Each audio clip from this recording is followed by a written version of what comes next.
ਤੇ ਸੰਗਤ ਨੂੰ ਨਿਹਾਲ ਕਰਨਗੇ। ਉਹ ਸਾਖੀ ਆਪਾਂ ਕੱਲ੍ਹ ਦੇ ਦੀਵਾਨ ਵਿੱਚ ਸਰਵਣ ਕਰਾਂਗੇ, ਕਿਉਂਕਿ ਜੋ 20 ਮਿੰਟ ਦਾ ਸਮਾਂ ਬਚਿਆ ਹੈ ਅੱਜ ਦੇ ਜੋ ਪਾਵਨ ਪਵਿੱਤਰ ਦਿਹਾੜਾ ਬੰਦੀ ਛੋੜ ਦਿਵਸ। 5 ਪਿਆਲੇ 5 ਪੀਰ, 6ਠਮ ਪੀਰ ਬੈਠਾ ਗੁਰ ਭਾਰੀ। ਅਰਜਨ ਕਾਇਆ ਪਲਟ ਕੈ ਮੂਰਤ, ਹਰ ਗੋਬਿੰਦ ਸਵਾਰੀ। ਚੱਲੀ ਪੀੜੀ ਸੋਢੀਆਂ ਰੂਪ ਦਿਖਾਵਨ ਵਾਰੋ ਵਾਰੀ। ਦਲ ਭੰਜਨ ਗੁਰ ਸੂਰਮਾ, ਵੜ ਜੋਧਾ ਪਰਉਪਕਾਰੀ। ਮਹਾਨ ਸੂਰਮੇ ਪਰਉਪਕਾਰੀ ਗੁਰੂ ਹਰਗੋਬਿੰਦ ਸਾਹਿਬ ਸੱਚੇ ਪਾਤਸ਼ਾਹ ਤਖਤ ਤੇ ਬੈਠੇ ਜਦੋਂ 5ਵੇਂ ਸਤਿਗੁਰਾਂ ਦੀ ਸ਼ਹੀਦੀ ਹੋਈ। ਸ਼ਸਤਰ ਤਾਂ ਭਾਵੇਂ ਗੁਰੂ ਨਾਨਕ ਸਾਹਿਬ ਵੀ ਰੱਖਦੇ ਸਨ, ਪਹਿਲੇ ਗੁਰਾਂ ਦੇ ਕੋਲ ਵੀ ਸਨ, ਪਰ 6ਵੇਂ ਸਰੂਪ ਦੇ ਵਿੱਚ ਪੱਕੇ ਹੀ ਮਹਾਰਾਜ ਨੇ ਅੰਗ ਨਾਲ ਹੀ ਧਾਰਨ ਕਰ ਲਏ ਵੀ ਇਹ ਹੁਣ ਸਾਡੇ ਸਰੀਰ ਦਾ ਹਿੱਸਾ ਹੀ ਬਣ ਗਏ। ਮੀਰੀ ਦੇ ਪੀਰੀ ਦੀਆਂ 2 ਕਿਰਪਾਨਾਂ ਪਹਿਨੀਆਂ, ਅਕਾਲ ਦਾ ਤਖਤ ਬਣਾ ਕੇ ਉਹਦੇ ਉੱਤੇ ਮਹਾਰਾਜ ਹਰਿਮੰਦਰ ਸਾਹਿਬ ਦੇ ਸਾਹਮਣੇ ਸੱਜ ਗਏ। ਢਾਡੀ ਵਾਰਾਂ ਗਾਉਣ ਲੱਗ ਪਏ। ਐਸੀਆਂ ਗਾਉਂਦੇ ਮੁਰਦੇ ਸੁਣ ਕੇ ਵੀ ਜਿਹੜੇ ਕਾਇਰ ਕਮਜ਼ੋਰ ਨੇ ਉਹਨਾਂ ਦੇ ਅੰਦਰ ਵੀ ਜਾਨ ਪੈ ਜਾਂਦੀ ਹੈ। ਨਿੱਤ ਦੀ ਪੜ੍ਹੀ ਜਾਣ ਵਾਲੀ ਆਸਾ ਦੀ ਵਾਰ ਦੇ ਵਿੱਚ ਟੁੰਡੇ ਅਸਰਾਜੇ ਦੀ ਧੁਨੀ ਸ਼ਾਮਲ ਕਰਾਤੀ ਵੀ ਨਿੱਤ ਆਸਾ ਦੀ ਵਾਰ ਦੇ ਨਾਲ ਇਹਨਾਂ ਦੋਵਾਂ ਸੂਰਮਿਆਂ ਦੀ ਧੁਨ ਦੇ ਨਾਲ ਕੀਰਤਨ ਕਰੋ, ਤਾਂ ਕਿ ਸੁਣ ਕੇ ਕਾਇਰਾਂ 'ਚ ਵੀ ਮਰਦ ਪੁਣਾ ਸੂਰਮਾ ਪੁਣਾ ਪੈਦਾ ਹੋਵੇ। ਐਵੇਂ ਗੁਰੂ ਹਰਗੋਬਿੰਦ ਸਾਹਿਬ ਜੀ ਨੇ ਨਿੱਤ ਦਾ ਨਿਯਮ ਬੰਨਤਾ। ਸੰਗਤ ਨੂੰ ਕਹਿਤਾ ਸਾਡੀ ਖੁਸ਼ੀ ਸਭ ਤੋਂ ਜ਼ਿਆਦਾ ਉੱਥੇ ਹੋਊ ਜਿਹੜਾ ਚੰਗਾ ਘੋੜਾ ਤੇ ਚੰਗਾ ਸ਼ਸਤਰ ਲਿਆ ਕੇ ਹਾਜ਼ਰ ਕਰੂਗਾ। ਜਿਹੜਾ ਕੁਝ ਪੈਸੇ ਦਾ ਨਹੀਂ ਲਿਆ ਸਕਦਾ ਉਹ ਜਵਾਨੀ ਹਾਜ਼ਰ ਕਰੇ। ਫੌਜ ਤਿਆਰ ਹੋ ਗਈ, 5 ਜਥੇ ਬਣ ਗਏ, 100 ਸੂਰਮੇ ਇੱਕ ਜਥੇ 'ਚ ਕਰ ਦਿੱਤੇ। ਬਾਬਾ ਵਿਧੀ ਚੰਦ, ਭਾਈ ਜੇਠਾ ਜੀ, ਭਾਈ ਪੈੜਾ ਜੀ, ਪੁਰਾਣਾ ਜੀ ਆਦਿਕ ਇਹਨਾਂ ਗੁਰਸਿੱਖਾਂ ਨੂੰ ਜਥੇਦਾਰ ਵੱਖੋ ਵੱਖ ਮਹਾਰਾਜ ਨੇ ਥਾਪ ਦਿੱਤਾ। ਇਲਾਕੇ ਦੇ ਵਿੱਚ ਲੋਕਾਂ ਦੇ ਕਲੇ ਕਲੇਸ਼ ਅਕਾਲ ਤਖਤ ਤੇ ਨਿਬੜਨ ਲੱਗ ਪਏ। ਗੁਰੂ ਦਰਬਾਰ ਦੀ ਚੜ੍ਹਤ ਹੋ ਗਈ। ਦਿੱਲੀ ਦਰਬਾਰ ਵਿੱਚ ਰਿਪੋਰਟਾਂ ਗਈਆਂ, ਪਰ ਦਿੱਲੀ ਵਾਲਿਆਂ ਕੋ ਅੰਮ੍ਰਿਤਸਰ ਸਾਹਿਬ ਕਦੋਂ ਜਰਿਆ ਜਾਂਦਾ? ਕਦੀ ਨਹੀਂ ਜਰਿਆ ਗਿਆ। ਇਤਿਹਾਸ ਪੜ੍ਹ ਲਓ, ਆਰੰਭ ਤੋਂ ਲੈ ਕੇ ਬਾਬਰ ਕਿਆਂ ਨੂੰ ਬਾਬੇ ਕਿਆਂ ਦਾ ਸਥਾਨ ਨਹੀਂ ਚੰਗਾ ਲੱਗਦਾ। ਤੇ ਜਹਾਂਗੀਰ ਨੂੰ ਉਹਨਾਂ ਨੇ ਖਬਰ ਦਿੱਤੀ ਵੀ ਗੁਰੂ ਹਰਗੋਬਿੰਦ ਸਾਹਿਬ ਤਾਂ ਬਗਾਵਤ ਕਰਨ ਨੂੰ ਫਿਰਦੇ ਨੇ, ਫੌਜ ਰੱਖ ਲਈ ਆ। ਜਿਹੜੇ ਕੇਸ ਸਰਕਾਰ ਦੀ ਕਚਹਿਰੀ ਚਾਉਣੇ ਸਨ ਉਹਨਾਂ ਨੇ ਨਿਪਟਾਰੇ ਕਰੀ ਜਾਂਦੇ ਨੇ, ਕਿਉਂਕਿ ਸਰਕਾਰਾਂ ਚਾਹੁੰਦੀਆਂ ਵੀ ਲੋਕ ਆਪਸ ਵਿੱਚ ਲੜਦੇ ਰਹਿਣ ਤੇ ਧਿਆਨ ਸਾਡੇ ਵੱਲ ਨਾ ਆਵੇ। ਪਰ ਇਹ ਤਾਂ ਕਹਿੰਦੇ ਵੀ ਪੰਜਾਬ ਦੇ ਵਿੱਚ ਜਿੰਨੇ ਵੀ ਸਿੱਖ ਹਨ, ਹੋਰ ਇਲਾਕਿਆਂ ਦੇ ਲੋਕ ਆਉਂਦੇ ਨੇ ਗੁਰੂ ਹਰਗੋਬਿੰਦ ਸਾਹਿਬ ਉਸੇ ਵੇਲੇ ਅਕਾਲ ਤਖਤ ਦੇ ਨਿਪਟਾਰਾ ਕਰ ਦਿੰਦੇ ਆ। ਆਪਸੀ ਖਹਿਬਾਜ਼ੀ ਨਹੀਂ ਕਿਸੇ ਦੀ ਰਹਿਣ ਦਿੱਤੀ, ਆਪਸੀ ਪ੍ਰੇਮ ਪੈਦਾ ਹੋ ਗਿਆ ਏ ਤੇ ਬਗਾਵਤ ਨਾ ਕਰ ਦੇਣ। ਇਹ ਵੀ ਕਹਿੰਦੇ ਨੇ ਅਸੀਂ ਬਦਲਾ ਲਵਾਂਗੇ ਸ਼ਹਾਦਤ ਦਾ, ਗੁਰੂ ਅਰਜਨ ਦੇਵ ਜੀ ਦੇ ਖੂਨ ਦਾ। ਇੱਕ ਇੱਕ ਜਿਹੜਾ ਛਿੱਟਾ ਹੈ, ਇੱਕ ਇੱਕ ਬੂੰਦ ਹੈ, ਉਹ ਅਜਾਈ ਨਹੀਂ ਜਾਵੇਗੀ। ਜਹਾਂਗੀਰ ਜਿਹੜਾ ਸੀ ਪਹਿਲਾਂ ਹੀ ਦਵੈਸੀ ਸੀ ਗੁਰੂ ਘਰ ਦਾ। ਇੱਕ ਤਾਂ ਇਹ ਸੁਣ ਕੇ ਗੁਰੂ ਹਰਗੋਬਿੰਦ ਸਾਹਿਬ ਜੀ ਦਾ ਤੇਜ ਪ੍ਰਤਾਪ ਸੜ ਬਲ ਗਿਆ, ਤੇ ਦੂਸਰਾ ਜਿਹੜਾ ਸੀ ਇਹਦੇ ਪਾਪ ਕੰਬ ਰਹੇ ਸਨ ਵੀ ਸ਼ਹੀਦ ਤਾਂ ਮੈਂ ਹੀ ਕੀਤਾ 5ਵੇਂ ਪਾਤਸ਼ਾਹ ਨੂੰ, ਜੇ ਬਦਲਾ ਹੀ ਲੈਣਗੇ ਤਾਂ ਮੇਰੇ ਕੋਲ ਲੈਣਗੇ ਨਾ। ਫਿਰ ਉਸ ਵੇਲੇ ਮਹਾਰਾਜ ਸਾਹਿਬ ਜੀ ਨੂੰ ਫੜਨ ਵਾਸਤੇ ਹੁਕਮ ਕੀਤਾ। ਮੁਰਤਜ਼ਾ ਖਾਨ ਨਵਾਬ ਸੀ ਪੰਜਾਬ ਦਾ, ਮੁਖੀ ਸੀ, ਜਿਹਦੇ ਤੋਂ ਮੁਸਲਮਾਨ ਵੀ ਤੰਗ ਆਏ ਪਏ ਸਨ। ਉਹ ਤਾਂ ਮਹਾਰਾਜ ਨੂੰ ਗ੍ਰਿਫਤਾਰ ਕਰਨਾ ਚਾਹੁੰਦਾ ਸੀ ਉਦੋਂ ਹੀ, ਪਰ ਵਜ਼ੀਰ ਖਾਨ ਲਾਹੌਰ ਦੇ ਰਹਿਣ ਵਾਲਾ ਤੇ ਬਾਦਸ਼ਾਹ ਦੇ ਕੋਲ ਕਚਹਿਰੀ ਵਿੱਚ ਹੈ। ਇਹ ਗੁਰੂ ਘਰ ਦਾ ਸ਼ਰਧਾਲੂ ਸਿੱਖ ਹੈ। ਇਹਦਾ ਜਲੋਧਰ ਦਾ ਰੋਗ ਗੁਰੂ ਅਰਜਨ ਦੇਵ ਮਹਾਰਾਜ ਦੀ ਕਿਰਪਾ ਦੇ ਨਾਲ ਜਦੋਂ ਸਰੋਵਰ ਦੀ ਕਾਰ ਸੇਵਾ ਚੱਲ ਰਹੀ ਸੀ, ਜਲੋਧਰ ਦਾ ਰੋਗ, ਪੇਟ ਦੇ ਵਿੱਚ ਪਾਣੀ ਜਿਹਾ ਭਰ ਜਾਂਦਾ ਏ ਤੇ ਉਹ ਦਵਾਈਆਂ ਨਾਲ ਵੀ ਠੀਕ ਨਹੀਂ ਸੀ ਹੋ ਰਿਹਾ। ਇਹ ਬਾਬਾ ਬੁੱਢਾ ਸਾਹਿਬ ਨੇ ਟੋਕਰੀ ਮਾਰ ਕੇ ਕਾਰ ਸੇਵਾ ਵਾਲੀ ਤੇ ਗੁਰੂ ਸਾਹਿਬ ਦੀ ਕਿਰਪਾ ਨਾਲ ਠੀਕ ਕਰਤਾ ਸੀ। ਇਹਨੂੰ ਪਤਾ ਲੱਗਾ ਤਾਂ ਇਹ ਕਹਿੰਦਾ ਵੀ ਇਉਂ ਨਾ ਕਰੋ ਬਾਦਸ਼ਾਹ ਜੀ, ਜੇ ਮਹਾਰਾਜ ਨੂੰ ਤੁਸੀਂ ਇੱਥੇ ਮੰਗਾਉਣਾ ਹੀ ਆ ਤਾਂ ਅਸੀਂ ਜਾਂਦੇ ਹਾਂ। ਵਜ਼ੀਰ ਖਾਨ ਤੇ ਚੁੰਗਾ ਬੇਗ 2 ਜਰਨੈਲ ਆਏ ਅੰਮ੍ਰਿਤਸਰ ਸਾਹਿਬ। ਗੁਰੂ ਹਰਗੋਬਿੰਦ ਸਾਹਿਬ ਨੂੰ ਕਹਿੰਦੇ ਵੀ ਜਹਾਂਗੀਰ ਬਾਦਸ਼ਾਹ ਤੁਹਾਡੇ ਨਾਲ ਮੁਲਾਕਾਤ ਕਰਕੇ ਕੋਈ ਭਗਤੀ ਦੇ ਭਜਨ ਕਰਨੇ ਚਾਹੁੰਦਾ। ਸਾਹਿਬ ਹੱਸ ਕੇ ਕਹਿਣ ਲੱਗੇ ਵੀ ਪਤਾ ਹੈ ਜਿਹੜੀਆਂ ਭਗਤੀ ਦੀਆਂ ਗੱਲਾਂ ਉਹਨੇ ਗੁਰੂ ਅਰਜਨ ਦੇਵ ਸਾਹਿਬ ਨਾਲ ਕੀਤੀਆਂ ਸਨ ਉਹੀ ਕਰੂਗਾ ਸਾਡੇ ਨਾਲ ਵੀ ਮਹਾਰਾਜ ਨੂੰ ਸਦਕੇ ਤੇ ਕੈਸਾ ਉਹਨੇ ਜੁਰਮ ਕੀਤਾ। ਅਸੀਂ ਕਹਿੰਦੇ ਵੀ ਸੰਗਤ ਨਾਲ ਵਿਚਾਰ ਕਰੀਏ ਫਿਰ ਤੁਹਾਨੂੰ ਦੱਸਾਂਗੇ। ਮਹਾਰਾਜ ਨੇ ਪਰਿਵਾਰ ਮਾਤਾ ਗੰਗਾ ਜੀ, ਬਾਬਾ ਬੁੱਢਾ ਸਾਹਿਬ, ਭਾਈ ਗੁਰਦਾਸ ਸਿੱਖ, ਹੋਰ ਸਿੱਖਾਂ ਨਾਲ ਗੁਰਮਤਾ ਹੋਇਆ। ਇਹ ਹੋਈ ਗੱਲ ਵੀ ਜਾਣਾ ਚਾਹੀਦਾ ਹੈ। ਉਹਨੂੰ ਮਿਲ ਕੇ ਉਹਦੇ ਮੂੰਹ ਤੇ ਮਹਾਰਾਜ ਸਾਰੀ ਗੱਲ ਦੱਸੋ ਵੀ ਤੂੰ ਇਹ ਜ਼ੁਲਮ ਕਮਾਇਆ ਹੈ ਗੁਰਾਂ ਨੂੰ ਸ਼ਹੀਦ ਕਰਕੇ, ਕਿਉਂਕਿ ਸਰਕਾਰ ਆਪਣੇ ਸਿਰੋਂ ਗੱਲ ਝਾੜ ਕੇ ਸਾਰੀ ਚੰਦੂ ਦੀ ਸੁੱਟ ਰਹੀ ਸੀ।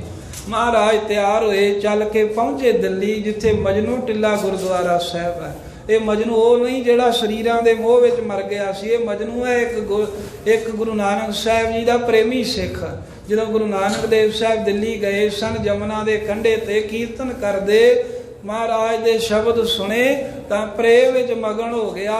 गुरु साहब की कृपा नाल नाम जपदा रहा। ऐसा मगन हालत वेख के लोग इहनूं मजनू कहण लग पे भी ये तां मजनू है रब दा, भी सवास सवास नाम जपदा है। ओहदा टिला सी, उत्थे गुरु हरगोबिंद साहब जी जा पहुँचे। कुछ दिन संगतां नाल भजन बिलास होए, दर्शन दीदारे दे के संगत ने हाल की। बादशाह नाल मुलाकात हुई जहांगीर दे नाल। सतगुरु साहब नूं उत्तों खुश हो के विखाउंदा है भी जिवें मैं तुहाडा हमैती होवां, पर अंदरों इहदे ईरखा है। सतगुरु भी जानते ने सरकारी लोग जिहड़े हुंदे ने ना लीडर लोग इदां ही करदे, उत्तों मिठियां मिठियां जिहां दे विच फिर छुरी मारदे आ। ते जहांगीर महाराज साहब जी नूं अपने कोल लिया के कहंदा भी कुछ दिन महाराज मेरे नाल ही रहो, चलो आपां आगरे चलदे आ। असल दे विच सिद्धिया नहीं पर असिद्धे तौर पर गुरु हरगोबिंद साहब जी नूं नज़रबंद कर लिया ने अपने नाल ही। ते इत्थों महाराज भी फिर चल पे।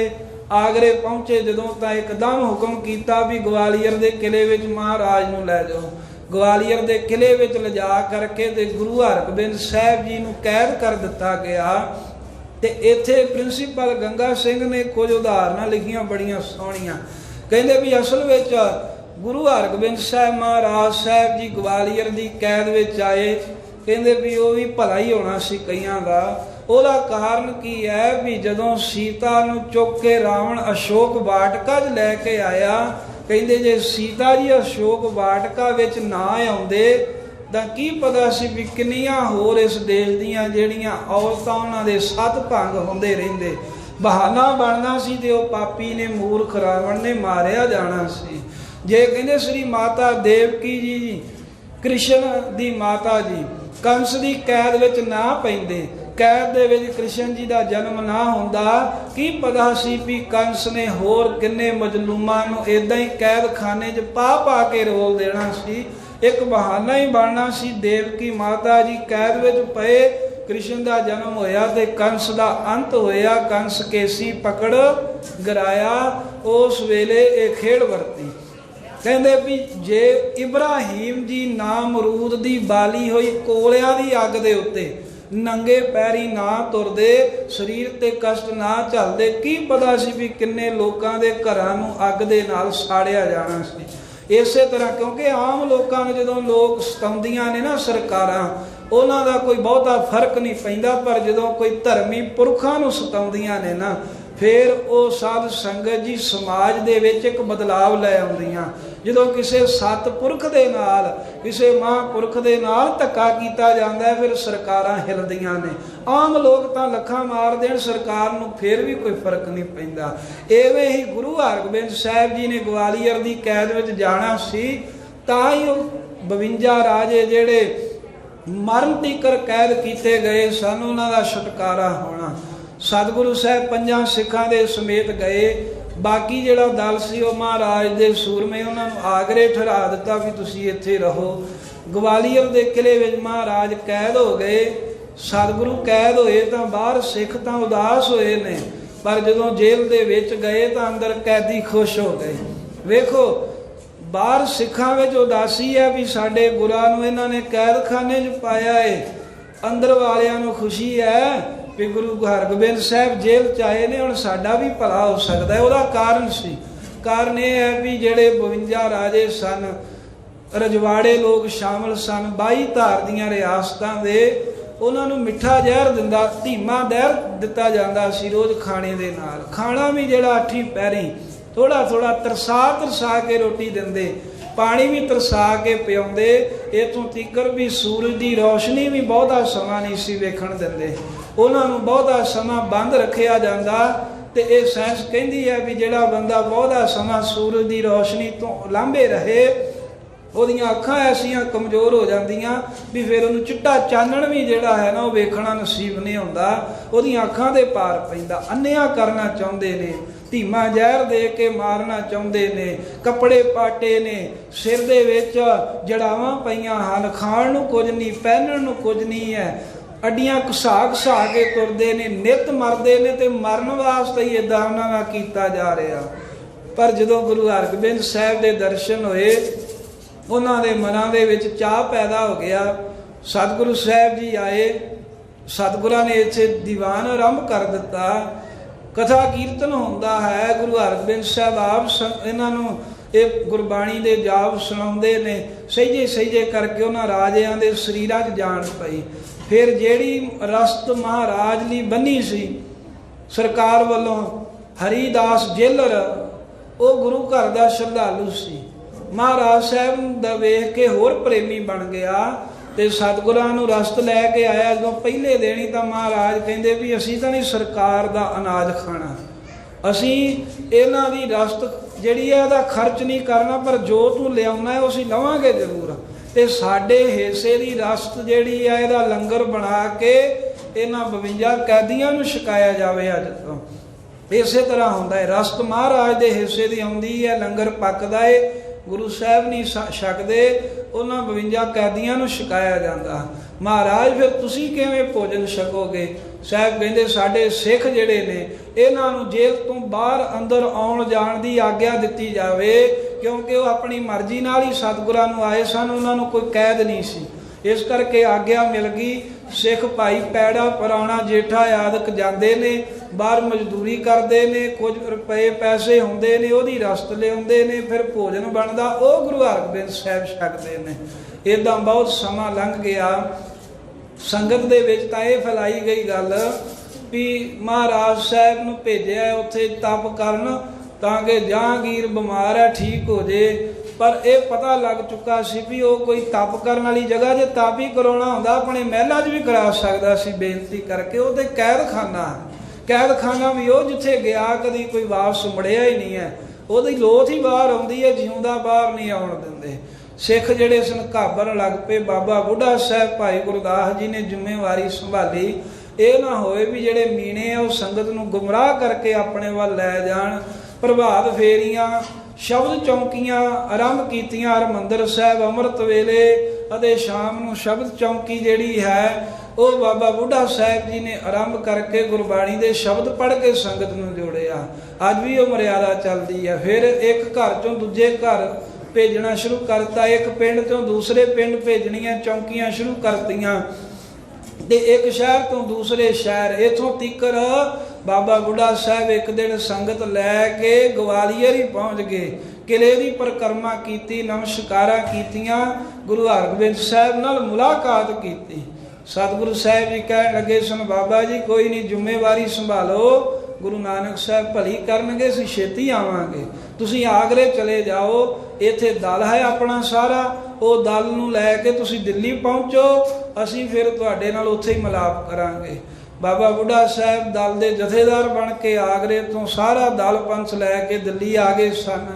ਅਤੇ ਫਿਰ ਸਿੱਖ ਸੰਗਤ, ਗੱਲ ਕੀ, ਇੱਕ ਦਿਨ ਚੌਂਕੀ ਆਈ ਤੇ ਮਗਰੇ ਫਿਰ ਸੰਗਤਾਂ ਵਹੀਰਾ ਘੱਤ ਕੇ ਆਉਂਦੀਆਂ ਨੇ, ਗਵਾਲੀਅਰ ਕਿਲੇ ਦੀਆਂ ਪਰਿਕਰਮਾ ਕਰਦੀਆਂ, ਕੰਧਾਂ ਚੁੰਮਦੀਆਂ, ਮੱਥੇ ਟੇਕਦੀਆਂ ਵੀ ਸਾਡਾ ਪਾਤਸ਼ਾਹ ਗੁਰੂ ਹਰਗੋਬਿੰਦ ਸਾਹਿਬ ਇਹਦੇ ਵਿੱਚ ਕੈਦ ਹੈ। ਸੰਗਤ ਦੀ ਆਮਦ ਵੇਖ ਕੇ ਸਰਕਾਰ ਹਿੱਲੀ ਥੋੜੀ ਜੀ, ਕੰਨ ਠਣਕੇ ਉਹਨਾਂ ਦੇ, ਜਹਾਂਗੀਰ ਕੰਬਿਆ ਵੀ ਕਿਤੇ ਬਗਾਵਤ ਹੀ ਨਾ ਹੋ ਜਾਵੇ। ਉਧਰੋਂ ਭਾਈ ਜੇਠਾ ਪੁਰਾਣਾ ਆਦਿਕ ਸਿੱਖ ਰਾਤ ਨੂੰ ਸ਼ੇਰ ਬਣ ਕੇ ਇਹਦੀ ਛਾਤੀ ਤੇ ਚੜ੍ਹਦੇ ਨੇ, ਇਹਨੂੰ ਡਰਾਉਂਦੇ ਨੇ ਵੀ ਤੂੰ ਸਤਿਪੁਰਖ ਨੂੰ ਗੁਰਾਂ ਨੂੰ ਧੋਖੇ ਨਾਲ ਕੈਦ ਕੀਤਾ ਏ, ਤੈਨੂੰ ਜਿਉਂਦਾ ਨਹੀਂ ਛੱਡਾਂਗੇ। ਉਹ ਵੀ ਘਾਬਰ ਗਿਆ।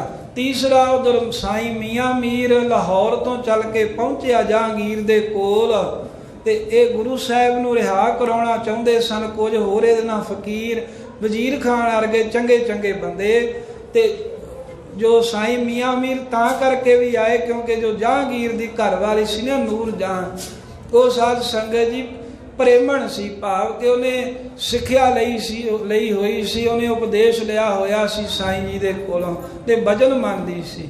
ਬਾਦਸ਼ਾਹ ਕੋਲ ਬੈਠੇ ਨੇ, ਹੁਣ ਗੱਲ ਤੋਰਨਾ ਚਾਹੁੰਦੇ ਹਨ।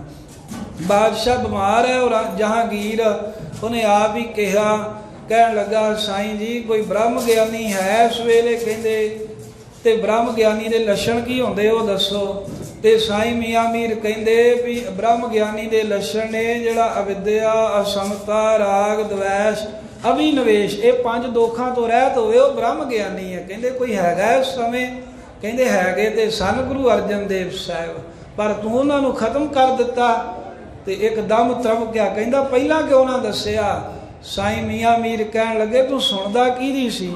ਜੇ ਸੁਣਦਾ ਤੇ ਫੇਰ ਤੈਨੂੰ ਦੱਸ ਦੇ ਨਾ। ਕਹਿੰਦੇ ਵੀ ਹੁਣ ਕੋਈ ਹੈ? ਕਹਿੰਦੇ ਹੁਣ ਉਹਨਾਂ ਦੇ ਪੁੱਤਰ ਜੋ 6ਵੇਂ ਥਾਂ ਬੈਠੇ ਗੁਰੂ ਹਰਗੋਬਿੰਦ ਸਾਹਿਬ, ਉਹ ਵੀ ਬ੍ਰਹਮ ਗਿਆਨੀ ਨੇ। ਤੂੰ ਤਾਂ ਉਹਨਾਂ ਨੂੰ ਵੀ ਕੈਦ ਵਿੱਚ ਪਾਇਆ ਹੋਇਆ ਹੈ, ਤੂੰ ਉਹਨਾਂ ਦਾ ਵੀ ਕੈਦ ਵਿੱਚ ਕਰਕੇ ਤੇ ਭਾਰ ਆਪਣੇ ਸਿਰ ਤੇ ਲੈ ਰਿਹਾ, ਪਾਪ ਕਮਾ ਰਿਹਾ ਹੈ। ਉਹਨਾਂ ਨੂੰ ਛੱਡ ਦੇ। ਬ੍ਰਹਮ ਗਿਆਨੀ ਨੇ ਜੇ ਦਰਸ਼ਨ ਕਰਨੇ ਨੇ ਤੇ ਉਹਨਾਂ ਨੂੰ ਘਰੇ ਸੱਦ ਕੇ ਉਹਨਾਂ ਦੀ ਸੇਵਾ ਕਰ। ਮੀਆਂ ਮੀਰ ਜੀ ਨੇ ਸਾਧ ਸੰਗਤ ਤੇ ਗੱਲ ਕਹੀ। ਜਦ ਨੂਰ ਜਹਾਂ ਨੇ ਹਾਮੀ ਭਰ ਦਿੱਤੀ, ਹੋਰਾਂ ਨੇ ਕੁਝ ਫਕੀਰਾਂ ਨੇ ਹਾਮੀ ਭਰੀ। ਮਹਾਰਾਜ ਸਾਹਿਬ ਜੀ ਨੂੰ ਛੱਡਣਾ ਚਾਹੀਦਾ ਹੈ। ਜਹਾਂਗੀਰ ਫਿਰ ਤਿਆਰ ਹੋਇਆ ਗੁਰੂ ਹਰਗੋਬਿੰਦ ਸਾਹਿਬ ਜੀ ਨੂੰ ਛੱਡਣ ਵਾਸਤੇ। ਵਜ਼ੀਰ ਖਾਨ ਲਾਹੌਰੀਏ ਨੂੰ ਭੇਜਿਆ ਵੀ ਜਾ ਤੂੰ ਗੁਰੂ ਹਰਗੋਬਿੰਦ ਸਾਹਿਬ ਜੀ ਨੂੰ ਲੈ ਕੇ ਇੱਥੇ ਆ। ਗਿਆ ਜਦੋਂ ਮਹਾਰਾਜ 6ਵੇਂ ਪਾਤਸ਼ਾਹ ਨੂੰ ਦੱਸਿਆ ਵੀ ਸਤਿਗੁਰੂ ਜੀਓ ਆਪ ਜੀ ਨੂੰ ਸਰਕਾਰ ਵੱਲੋਂ ਰਿਹਾ ਕੀਤਾ ਜਾ ਰਿਹਾ ਹੈ, ਇਹ ਗੱਲ ਕਿਲੇ ਦੇ ਵਿੱਚ ਕੈਦ ਬਾਕੀ ਕੈਦੀਆਂ ਨੂੰ ਪਤਾ ਲੱਗੀ। ਉਹਨਾਂ ਤਾਂ 6ਵੇਂ ਪਾਤਸ਼ਾਹ ਦੇ ਚਰਨ ਫੜ ਲਏ। ਮਹਾਰਾਜ ਤੁਹਾਡੇ ਆਇਆ ਤਾਂ ਸਾਨੂੰ ਆਸ ਜਾਗੀ, ਸਾਡੇ ਸਾਹਾਂ ਵਿੱਚ ਸਾਹ ਆਏ, ਸਰੀਰ 'ਚ ਜਾਨ ਪਈ। ਜੇ ਤੁਸੀਂ ਸਾਨੂੰ ਛੱਡ ਕੇ ਚਲੇ ਗਏ ਨਾ ਅੱਜ, ਫਿਰ ਮਹਾਰਾਜ ਸਾਡੀ ਕਿਸੇ ਨੇ ਬਾਤ ਨਹੀਂ ਪੁੱਛਣੀ। ਪਾਤਸ਼ਾਹ ਸਾਨੂੰ ਨਾਲ ਲੈ ਕੇ ਜਾਓ। ਗੁਰੂ ਹਰਗੋਬਿੰਦ ਸਾਹਿਬ ਜੀ ਨੇ ਵਜ਼ੀਰ ਖਾਨ ਨੂੰ ਮਨਾ ਕਰਤਾ, ਕਹਿੰਦੇ ਵੀ ਅਸੀਂ ਨਹੀਂ ਜਾਣਾ, ਕਹਿੰਦੇ ਅਸੀਂ ਕੈਦ ਵਿੱਚ ਰਹਾਂਗੇ। ਮਹਾਰਾਜ ਕਿਉਂ? ਕਹਿੰਦੇ ਵੀ ਜੇ ਸਾਨੂੰ ਛੱਡਣਾ ਏ ਤਾਂ ਇਹ 52 ਰਾਜੇ ਵੀ ਸਾਡੇ ਨਾਲ ਰਿਹਾ ਕਰਨੇ ਪੈਣਗੇ। ਵਜ਼ੀਰ ਖਾਨ ਤਾਂ ਚਾਹੁੰਦਾ ਸੀ ਜੋ ਮਹਾਰਾਜ ਕਹਿੰਦੇ ਉਹੀ ਹੋ ਜੇ, ਪਰ ਬਾਦਸ਼ਾਹ ਦੀ ਹਾਮੀ ਲੈਣੀ ਹੈ। ਚੱਲ ਕੇ ਜਹਾਂਗੀਰ ਦੇ ਕੋਲ ਆਇਆ ਵੀ ਸਤਿਗੁਰਾਂ ਦਾ ਇਨਕਾਰ ਕਰ ਦਿੱਤਾ, ਕਹਿੰਦੇ ਅਸੀਂ ਕੈਦ ਵਿੱਚੋਂ ਨਹੀਂ ਨਿਕਲਣਾ। ਬਾਦਸ਼ਾਹ ਦਾ ਮੱਥਾ ਠਣਕਿਆ, ਕੰਬ ਗਿਆ, ਕਿਉਂਕਿ ਇਹਦੇ ਪਹਿਲਾਂ ਹੀ ਡਰ ਰਿਹਾ ਸੀ। ਬਗਾਵਤ ਹੋਣ ਦਾ ਡਰ ਵੱਖਰਾ, ਸਰੀਰ ਦੇ ਉੱਤੇ ਕਸ਼ਟ ਵੱਖਰਾ, ਤੇ ਪੀਰ ਫਕੀਰ ਇਹਨੂੰ ਲਾਹਣਤਾਂ ਪਾ ਰਹੇ ਹਨ। ਕਹਿਣ ਲੱਗਾ ਵੀ ਕਿਉਂ ਨਹੀਂ ਉਹ ਬਾਹਰ ਆਉਣਾ ਚਾਹੁੰਦੇ? ਜੀ ਵਜ਼ੀਰ ਖਾਂ ਕਹਿੰਦਾ ਉਹ ਚਾਹੁੰਦੇ ਨੇ ਵੀ ਸਾਡੇ ਨਾਲ ਇਹ ਰਾਜੇ ਵੀ ਰਿਹਾ ਕੀਤੇ ਜਾਣ। ਉੱਥੇ ਹੋਰ ਉਹਨਾਂ ਦੇ ਕਈ ਰਿਸ਼ਤੇਦਾਰ ਵੀ ਸਨ, 22 ਧਾਰ ਦੇ ਰਾਜਪੂਤਾਂ ਦੇ, ਉਹਨਾਂ ਵੀ ਹਾਮੀ ਭਰੀ ਵੀ ਛੱਡ ਦੇਣਾ ਚਾਹੀਦਾ ਜੇ ਮਹਾਰਾਜ ਕਹਿੰਦੇ ਨੇ। ਸੋਚ ਵਿਚਾਰ ਕੇ ਜਹਾਂਗੀਰ ਨੇ ਵੀ ਸੋਚਿਆ ਵੀ ਚਲੋ ਇਹ ਹੁਣ ਖੁਸਰੋ ਦੇ ਨਾਲ ਬਾਗੀ ਹੋਏ ਸਨ, ਉਹ ਤਾਂ ਮਰ ਗਿਆ ਤੇ ਇਹ ਕਿਸੇ ਜੋਗੇ ਰਹੇ ਨਹੀਂ ਹੈ ਨਾ, ਬਗਾਵਤ ਕੀ ਕਰਨੀ। ਨਾਲੇ ਗੁਰੂ ਹਰਗੋਬਿੰਦ ਸਾਹਿਬ ਦੀ ਜਾਮਣੀ ਹੋ ਜੂ ਇਸੇ ਬਹਾਨੇ ਵੀ ਜੇ ਬਗਾਵਤ ਕਰਨਗੇ ਤੇ 6ਵੇਂ ਪਾਤਸ਼ਾਹ ਜ਼ਿੰਮੇਵਾਰ ਨੇ। ਇੱਦਾਂ ਵਿਚਾਰ ਕਰਕੇ ਤੇ ਫਿਰ ਚਲਾਕੀ ਖੇਡੀ ਇਹਨੇ ਨਾਲ ਹੀ। ਕਹਿਣ ਲੱਗਾ ਵੀ ਜੇ ਗੁਰੂ ਸਾਹਿਬ ਕਹਿੰਦੇ ਆ ਤੇ ਮੈਂ ਰਾਜੇ ਰਿਹਾ ਕਰ ਦਿੰਦਾ, ਉਹਨਾਂ ਨੂੰ ਕਹੋ ਜਾਮਣੀ ਚੁੱਕ ਲਓ ਤੇ ਜਿੰਨੇ ਤੁਹਾਡਾ ਚੋਲੇ ਦਾ ਲੜ ਪਕੜ ਕੇ ਕੰਨੀਆਂ ਪਕੜ ਕੇ ਬਾਹਰ ਆ ਜਾਣ ਉਹਨੇ ਕੁ ਲੈ ਆਓ। ਹੁਣ ਮਹਾਰਾਜ ਸਾਹਿਬ ਜੀ ਨੂੰ ਆ ਕੇ ਦੱਸਿਆ ਵਜ਼ੀਰ ਖਾਨ ਨੇ। ਸਤਿਗੁਰੂ ਸਾਹਿਬ ਵੀ ਗਰੀਬ ਨਵਾਜ, ਜਿਨ੍ਹਾਂ ਦੇ ਬਾਬਤ ਜੇ ਗੁਰਬਾਣੀ ਦੇ ਵਜਨ ਢੁਕਦੇ ਹਨ ਵੀ ਗਰੀਬ ਨਵਾਜ ਜੀ ਗਈ ਬਹੋੜ ਬੰਦੀ ਛੋੜ, ਨਿਰੰਕਾਰ ਦੁਖਦਾਰੀ, ਦੁੱਖਾਂ ਨੂੰ ਕੱਟਣ ਵਾਲੇ ਨੇ, ਬੰਧਨਾਂ ਨੂੰ ਕੱਟਣ ਵਾਲੇ ਸਤਿਗੁਰੂ ਸਾਹਿਬ ਜੀ ਹਨ। ਉਹਨਾਂ ਨੇ ਵੀ ਹੁਕਮ ਕੀਤਾ ਹਰੀਦਾਸ ਨੂੰ ਵੀ ਸਾਡਾ 52 ਕਲੀਆਂ ਵਾਲਾ ਚੋਲਾ ਸਵਾਇਆ ਜਾਵੇ। ਅਸਲ 'ਚ 50 ਕਲੀਆਂ ਵਾਲਾ ਚੋਲਾ ਸਵਾਇਆ, ਕਿਉਂਕਿ 2 ਬੰਦ ਹੁੰਦੇ ਨੇ ਤਣੀਆਂ ਜਿਹਦੇ ਨਾਲ ਦੋਵੇਂ ਪਾਸੋਂ ਤਣੀ ਘੁੱਟ ਕੇ ਚੋਲਾ ਬੰਨੀਦਾ ਹੈ ਨਾ ਅੰਦਰੋਂ। 2 ਤਣੀਆਂ ਸਨ ਤੇ 50 ਕਲੀਆਂ ਸਨ ਕੁੱਲ। ਮਹਾਰਾਜ ਗੁਰੂ ਹਰਗੋਬਿੰਦ ਸਾਹਿਬ ਜੀ ਨੇ ਉਹ ਬਾਣਾ ਪਹਿਨਿਆ ਕਿ ਵੀ ਜੇ ਬਾਦਸ਼ਾਹ ਨੇ ਚਲਾਕੀ ਖੇਡੀ ਆ ਵੀ ਕੰਨੀਆਂ ਫੜਾ ਕੇ ਲੈ ਜਾਓ ਜਿੰਨੇ ਜਾਂਦੇ ਨੇ। ਸਾਹਿਬ ਕਹਿੰਦੇ ਖੜਾਂਗੇ ਤਾਂ ਸਾਰਿਆਂ ਨੂੰ, ਨਹੀਂ ਤਾਂ ਅਸੀਂ ਵੀ ਨਹੀਂ ਜਾਵਾਂਗੇ। ਗਰੀਬ ਨਵਾਜ਼ ਸਤਿਗੁਰਾਂ ਨੇ ਇਹ ਖੇਡ ਖੇਡੀ। ਬੰਦੀ ਛੋੜ ਦਤਾਰ ਪਾਤਸ਼ਾਹ ਨੇ ਹੁਕਮ ਕੀਤਾ ਚੋਲਾ ਪਾ ਕੇ 50 ਕਲੀਆਂ ਦਾ ਵੀ ਸਾਡੀਆਂ ਕੰਨੀਆਂ ਪਕੜ ਲਓ। ਜਦੋਂ 50 ਜਾਣਿਆਂ ਨੇ ਫੜ ਲੀਆਂ, 2 ਫੇਰ ਰਹਿ ਗਏ। ਉਹ ਡਰ ਗਏ, ਮਹਾਰਾਜ ਅਸੀਂ ਕੀ ਕਰੀਏ? ਸਤਿਗੁਰਾਂ ਨੇ ਆਪਣਾ ਚੋਲਾ ਖੋਲ ਦਿੱਤਾ, ਕਹਿੰਦੇ ਆ 2 ਜਿਹੜੀਆਂ ਤਣੀਆਂ ਨੇ ਤੁਸੀਂ ਇਹ ਫੜ ਲਓ। ਅਗਲੇ ਪਾਸੇ ਬੰਨਦੇ ਨੇ ਉਹ ਦੋਵੇਂ ਤਣੀਆਂ 2 ਰਾਜਿਆਂ ਨੂੰ ਫੜਾ ਕੇ 52 ਕਲੀਆਂ ਤਾਂ ਕਹਿ ਦਿੰਦੇ ਨੇ ਸਾਰੀਆਂ ਵੀ 52 ਕੰਨੀਆਂ ਪਕੜਾਈਆਂ ਗੁਰੂ ਹਰਗੋਬਿੰਦ ਸਾਹਿਬ ਸੱਚੇ ਪਾਤਸ਼ਾਹ ਨੇ। ਤੇ ਜਿਹੜੇ ਗਰੀਬ ਨਵਾਜ ਵੱਡ ਯੋਧਾ ਬਹੁਤ ਪਰਉਪਕਾਰੀ ਸਤਿਗੁਰੂ ਨੇ, ਜਿਨ੍ਹਾਂ ਤੋਂ ਕੋਈ ਮਹਾਰਾਜ ਸਾਹਿਬ ਨੂੰ ਲੋੜ ਨਹੀਂ ਹੈ, ਉਹਨਾਂ ਦਾ ਵੀ ਭਲਾ ਕਰਨਾ ਚਾਹੁੰਦੇ ਨੇ। ਗਰੀਬ ਨਵਾਜ ਸਤਿਗੁਰੂ ਸਤਿਗੁਰ ਬੰਦੀ ਛੋੜ ਹੈ ਜੀਵਨ ਮੁਕਤ ਕਰੇ ਉਹ ਡੀਨਾ। ਇਹ ਸਿੱਖ ਬਣ ਗਏ ਸਨ ਤੇ ਫਿਰ ਸਤਿਗੁਰ ਸਿੱਖ ਕੇ ਬੰਧਨ ਕਾਟੇ। ਮਹਾਰਾਜ ਆਪਣੇ ਸਿੱਖਾਂ ਦੇ ਬੰਧਨ ਕੱਟ ਦਿੰਦਾ ਹੈ। ਤੇ ਗੁਰੂ ਹਰਗੋਬਿੰਦ ਸਾਹਿਬ ਸੱਚੇ ਪਾਤਸ਼ਾਹ ਗਵਾਲੀਅਰ ਦੇ ਕਿਲੇ ਦੇ ਵਿੱਚੋਂ 52 ਰਾਜਿਆਂ ਨੂੰ, ਜਿਨ੍ਹਾਂ ਨੂੰ ਕੋਈ ਕਿਰਨ ਨਹੀਂ ਸੀ ਜੀਵਨ ਦੀ, ਕੋਈ ਆਸ ਨਹੀਂ ਸੀ, ਮਾਨੋ ਵੀ ਉਹਨਾਂ ਦਾ ਭਲਾ ਕਰਨੀ, ਮਹਾਰਾਜ ਆਪ ਹੀ ਬਾਦਸ਼ਾਹ ਦੇ ਕਲੰਕ ਲਵਾ ਕੇ ਕੈਦ ਵਿੱਚ ਪਏ। ਤੇ ਸਤਿਗੁਰੂ ਗਰੀਬ ਨਵਾਜ ਸੱਚੇ ਪਾਤਸ਼ਾਹ ਨਾ 52 ਲਾਚਾਰ ਰਾਜੇ ਰਜਵਾੜੇ ਸਰਦਾਰ ਕੈਦੀਆਂ ਨੂੰ ਰਿਹਾ ਕਰਕੇ ਗਵਾਲੀਅਰ ਦੀ ਕੈਦ ਵਿੱਚੋਂ ਆਏ। ਦਿੱਲੀ ਆਗਰੇ ਤੋਂ ਹੁੰਦਿਆਂ ਹੋਇਆਂ ਸਤਿਗੁਰਾਂ ਨੇ ਰਾਹ ਨੂੰ ਹੁਕਮ ਕਰ ਦਿੱਤਾ ਸੀ ਵੀ ਇਸ ਵਾਰ ਦੀਪਮਾਲਾ ਦਾ ਜੋੜ ਮੇਲਾ ਸੀ ਅੰਮ੍ਰਿਤਸਰ ਸਾਹਿਬ ਮਨਾਵਾਂਗੇ, ਸੰਗਤਾਂ ਉੱਥੇ ਪਹੁੰਚਣ। ਕਿਉਂਕਿ ਗੁਰੂ ਅਮਰਦਾਸ ਸਾਹਿਬ ਦੇ ਸਮੇਂ ਤੋਂ ਵਿਸਾਖੀ ਤੇ ਦੀਪਮਾਲਾ ਦਾ ਜੋੜ ਮੇਲਾ ਉਦੋਂ ਦਾ ਮਨਾਇਆ ਜਾਂਦਾ ਹੈ। ਗੁਰੂ ਹਰਗੋਬਿੰਦ ਸਾਹਿਬ ਸੱਚੇ ਪਾਤਸ਼ਾਹ ਉਹਨਾਂ ਦੇ ਬੰਧਨ ਕੱਟ ਕੇ ਕੈਦੀਆਂ ਦੇ ਤੇ ਗਰੀਬ ਨਵਾਜ ਸਤਿਗੁਰੂ ਜੀ ਇਹ ਦੀਵਾਲੀ ਦੇ ਸਮੇਂ ਤੇ ਦੀਪਮਾਲਾ ਦੇ ਜੋੜ ਮੇਲੇ ਦੇ ਅੰਮ੍ਰਿਤਸਰ ਸਾਹਿਬ ਆਏ। ਸ਼ਹਿਰ ਦੇ ਘਰ ਘਰ ਵਿੱਚ ਦੇਸੀ ਘਿਓ ਦੇ ਸਿੱਖਾਂ ਨੇ ਦੀਵੇ ਬਾਲੇ ਖੁਸ਼ੀ ਦੇ ਵਿੱਚ। ਮਾਤਾ ਗੰਗਾ ਜੀ ਨੇ ਗੁਰੂ ਨਾਨਕ ਦੇਵ ਮਹਾਰਾਜ ਸਾਹਿਬ ਜੀ ਦੇ ਬਹੁਤ ਸ਼ੁਕਰਾਨੇ ਦੇ ਬਚਨ ਕਹਿ ਕੇ ਅਰਦਾਸਾਂ ਕੀਤੀਆਂ। ਬਾਬਾ ਬੁੱਢਾ ਸਾਹਿਬ ਹੋਰ ਸਿੱਖਾਂ ਨੇ ਗੁਰਬਾਣੀ ਦੇ ਸ਼ਬਦ ਪੜ੍ਹ ਕੇ ਗੁਰੂ ਨਾਨਕ ਸਾਹਿਬ ਦਾ ਅਕਾਲ ਪੁਰਖ ਦਾ ਸ਼ੁਕਰਾਨਾ ਤੇ ਗੁਰੂ ਹਰਗੋਬਿੰਦ ਸਾਹਿਬ ਜੀ ਦੀ ਜੈ ਜੈਕਾਰ ਕੀਤੀ। ਐਸੇ ਦੀਨ ਦਿਆਲ ਸਤਿਗੁਰੂ ਬੰਦੀ ਛੋੜ ਦਾਤੇ ਛੇਵੇਂ ਪਾਤਸ਼ਾਹ ਗੁਰੂ ਹਰਗੋਬਿੰਦ ਸਾਹਿਬ ਜੀ। ਸਾਧ ਸੰਗਤ ਜੀ, ਅੱਜ ਦੇ ਦਿਨ 52 ਕੈਦੀਆਂ ਨੂੰ ਰਿਹਾ ਕਰਾਉਣ ਤੋਂ ਉਪਰੰਤ ਸ੍ਰੀ ਅੰਮ੍ਰਿਤਸਰ ਸਾਹਿਬ ਵਿਖੇ ਪਹੁੰਚੇ ਸਨ ਤੇ ਮਹਾਰਾਜ ਦੇ ਇੱਥੇ ਆਉਣ ਦੀ ਖੁਸ਼ੀ ਦੇ ਵਿੱਚ ਬੰਦੀ ਛੋੜ ਦਿਵਸ ਮਨਾਇਆ ਜਾਣਾ ਆਰੰਭ ਹੋ ਗਿਆ ਤੇ ਉਹ ਅੱਜ ਵੀ ਗੁਰੂ ਕਾ ਖਾਲਸਾ ਮਨਾਉਂਦਾ ਹੈ। ਹੋਰ ਥੋੜੇ ਕੁ ਸਮੇਂ ਨੂੰ ਅਕਾਲ ਤਖਤ ਸਾਹਿਬ ਤੇ ਜਿੰਨੇ ਵੀ ਨਿਹੰਗ ਸਿੰਘ ਜਥੇਬੰਦੀਆਂ ਨੇ ਉਹਨਾਂ ਪਹੁੰਚ ਜਾਣਾ ਹੈ। ਵੀਰ ਰਸੀ ਬਾਣੀ ਪੜ੍ਹੀ ਜਾਣੀ ਹੈ। ਖੰਡ ਬਿਹੰਡੰ ਖਲਦਰ ਖੰਡੰ ਯਾਤਰਣ ਮੰਡੰ ਬਰ ਪੰਡੰ ਇਤਿਆਦਿਕ ਦੋਰੇ ਸਵਈਏ ਕਬੇਤਾ ਕਲਗੀਧਰ ਪਾਤਸ਼ਾਹ ਜੀ ਦੀ ਗੁਰਬਾਣੀ ਦੁਆਰਾ ਵੀਰ ਰਸੀ ਮਾਹੌਲ ਬਣਦਾ। ਅਕਾਲ ਤਖਤ ਸਾਹਿਬ ਦੇ ਉੱਤੇ ਸਤਿ ਸ੍ਰੀ ਅਕਾਲ ਗੁਰਬਲੇ ਅਕਾਲ ਦੇ ਨਾਰੇ ਲੱਗਣੇ ਤੇ ਗੁਰੂ ਹਰਗੋਬਿੰਦ ਸਾਹਿਬ ਮਹਾਰਾਜ ਦਾ ਉਹ ਭਰਿਆ ਹੋਇਆ ਜਿਹੜਾ ਸੂਰਮਿਆਂ ਦੇ ਵਿੱਚ ਜੋਸ਼ ਹੈ ਉਹਨੂੰ ਕਾਇਮ ਰੱਖਣ ਦੇ ਵਾਸਤੇ ਅੱਜ ਵੀ ਉੱਥੇ ਸਾਧ ਸੰਗਤ ਪਰਮੇਸ਼ਰ ਦੀ ਮਹਿਮਾ ਵੀਰ ਰਸੀ ਬਾਣੀ ਗਾ ਕੇ ਕੀਤੀ ਜਾਣੀ ਹੈ। ਇਹ ਮਰਿਆਦਾ ਪੰਥ ਦੀ ਬਹੁਤ ਲੰਮੇ ਸਮੇਂ ਤੋਂ ਤੁਰੀ ਆ ਰਹੀ ਹੈ ਤੇ ਸਤਿਗੁਰੂ ਹਰਗੋਬਿੰਦ ਸਾਹਿਬ ਦੇ ਸਮੇਂ ਤੋਂ ਦੀਪਮਾਲਾ ਭਾਵ ਦੀਵਾਲੀ ਦੇ ਦਿਨ ਨੂੰ ਬੰਦੀ ਛੋੜ ਦਿਵਸ ਕਰਕੇ ਮਨਾਇਆ ਜਾਣਾ ਆਰੰਭ ਕੀਤਾ। ਗੁਰੂ ਹਰਗੋਬਿੰਦ ਸਾਹਿਬ ਜੀ ਦੇ ਬੰਦੀ ਛੋੜ ਦਿਵਸ ਦੀਆਂ ਆਪ ਸੰਗਤਾਂ ਨੂੰ ਲੱਖ ਲੱਖ ਵਧਾਈਆਂ ਹੋਣ। ਤੇ ਦੂਸਰਾ ਬਾਬਾ ਦੀਪ ਸਿੰਘ ਸਾਹਿਬ ਨੇ ਅੱਜ ਖੰਡਾ ਖੜਕਾਇਆ ਸੀ। 79 ਵਰ੍ਹਿਆਂ ਦੀ 80 ਵਰ੍ਹਿਆਂ ਦੀ ਉਮਰ 1761 ਈਸਵੀ ਦੇ ਵਿੱਚ ਜਦੋਂ ਪਤਾ ਲੱਗਾ ਵੀ ਅਬਦਾਲੀ ਦੇ ਪੁੱਤਰ ਤੈਮੂਰ ਦੇ ਹੁਕਮ ਨਾਲ ਜਹਾਨ ਖਾਨ ਨੇ 30,000 ਫੌਜ ਲੈ ਕੇ ਅੰਮ੍ਰਿਤਸਰ ਸਾਹਿਬ ਤੇ ਕਬਜ਼ਾ ਕਰ ਲਿਆ। ਹਰਿਮੰਦਰ ਸਾਹਿਬ ਅੰਮ੍ਰਿਤ ਸਰੋਵਰ ਦੀ ਹੋਰ ਅਸਥਾਨਾਂ ਦੀ ਬੇਅਦਬੀ ਕੀਤੀ ਹੈ। ਦੁਸ਼ਟ ਹੁੱਕਾ ਪੀਂਦੇ ਨੇ, ਬੈਠੇ ਨੇ, ਨਾਚ ਵਹਿੰਦੇ ਨੇ।